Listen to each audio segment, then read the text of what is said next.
Salut à tous, ravi de vous retrouver sur Direct Course. Le quintet de ce vendredi 27 février se déroule sur l'hippodrome de Cagnes-sur-Mer. Il rassemble des trotteurs d'âge bien connus en pareille société. Voici ma sélection pour cette rencontre. J'ai placé en tête numéro 10 Global Manhattan, une jument qui possède une bonne pointe de vitesse finale lorsqu'elle peut bénéficier d'un bon parcours caché. Sachez également qu'elle a terminé deuxième du bien composé prix Helen Johnson, une épreuve estampillée groupe. Sachez également qu'elle compte 2 victoires en seulement 3 prestations sur cette piste de Cagnes-sur-Mer. Et à mon avis, dans ce lot, elle doit pouvoir jouer les premiers rôles à condition qu'elle puisse se faire emmener le plus longtemps possible. Numéro 10, Global Manhattan, ma préférée.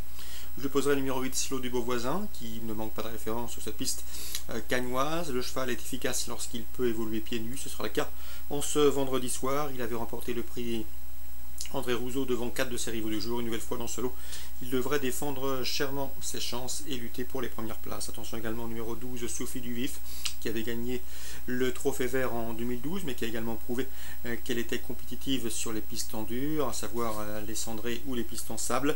Sachez également qu'elle a remporté un Quintet Plus cet hiver à Vincennes et qu'elle vient de prouver sa forme sur cette piste de Cagnes-sur-Mer. D'ailleurs, elle compte 2 places de 3e en autant de tentatives sur le tracé qui nous intéresse, autant de paramètres qui plaident en sa faveur. Le numéro 1, Totem d'Azur, il est arrivé dans les box de la famille Gelpa cet hiver. Il était auparavant entraîné par Hervé Sionneau. Le cheval n'a pas tardé à s'adapter à son nouvel environnement.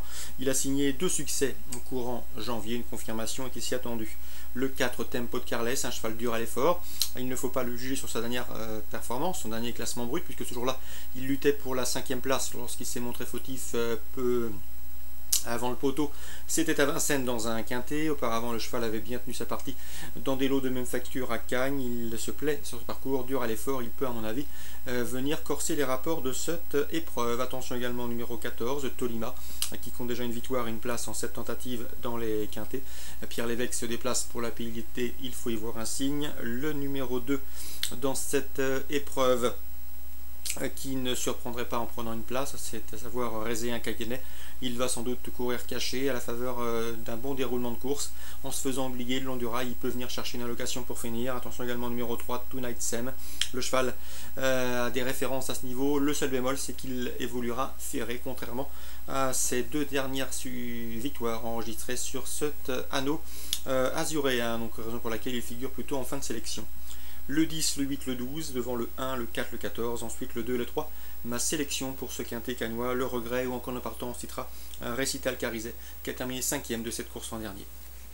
La suite du programme maintenant à Cagnes-sur-Mer, en nocturne, donc le 108 du Costello mérite crédit. Le cheval est invaincu en 3 sorties cette année 2015, rien ne s'oppose à une confirmation. Dans la 3e, j'aime beaucoup le 305 Hurricano, qui porte la casaque de Sylvain Péraguin, lequel l'a toujours tenu en estime. Le cheval se plaît en meeting à Cagnes, il a prouvé notamment l'été dernier où il avait fait sensation. Sachez qu'il sera déféré les 4 pieds, chose qui n'a plus été faite depuis le mois d'octobre. Il faut y voir un signe.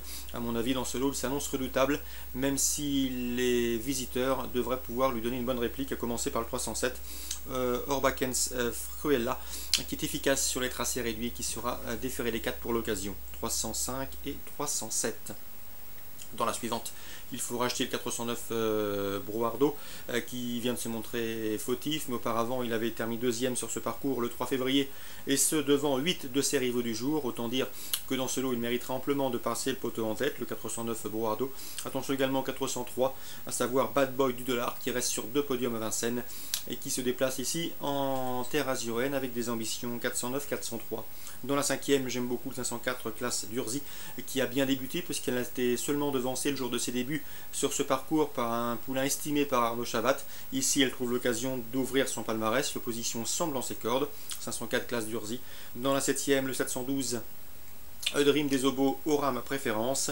Le cheval a été préparé en conséquence pour cette course. Il retrouve également le parcours de son dernier succès. Bref, vous l'aurez compris, il ne devrait pas manquer cet objectif, le 712 Dream des Obos. Concernant Pau-Château en Réunion 2, le 414 Azur du Lupin mérite d'être racheté. Il l'a bien terminé dernièrement à Angers. Le cheval reste parfois délicat au départ, mais à mon avis, s'il part sur la bonne jambe, il a les moyens d'épingler une course comme ça à son palmarès, d'autant qu'il fait face à un engagement sur mesure au plafond des gains. Donc à Pont-Château, le 414 Azur du Lupin qu'il convient à mon avis de racheter. Un course ciblée concernant Cagnes en Réunion 3, 1er, 3e, 4e, 5e et 7e. Bon jeu à tous et rendez-vous demain.